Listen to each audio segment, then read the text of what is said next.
Luttez-vous avec du découragement, du désespoir, même on pourrait appeler ça de la dépression. Martin, ça n'existe pas dans le monde chrétien, ça. Ok, oui. On peut pas regarder la Bible et manquer le fait que énormément d'hommes de Dieu, tels Élie ou même Jérémie, ont vécu des temps très forts de dépression. Paul a dit qu'il a désespéré pour la vie à un certain point. Et n'oublions pas les psaumes.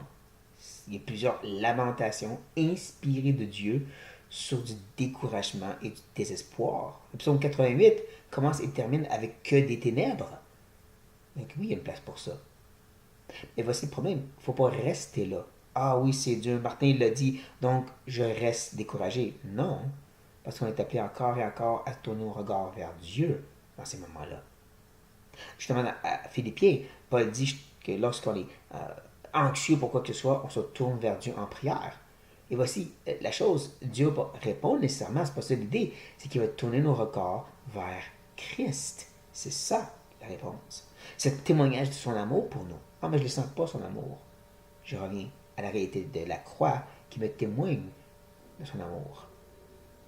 Et je dis pas ça de façon détachée, mais au contraire, comme quelqu'un que je crois avoir vraiment vécu beaucoup de dépression, et même de lourdes pensées suicidaires pendant beaucoup d'années.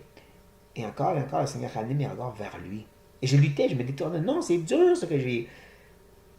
Mais la réponse se trouve en Christ. Ça va être un effort. C'est un combat.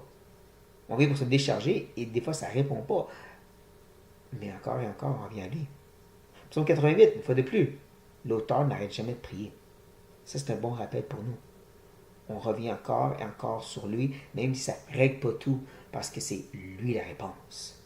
C'est lui qui vraiment nous défait de nous-mêmes. Et quand on reste apitoyé sur nos difficultés, on ne fait qu'empirer la dépression.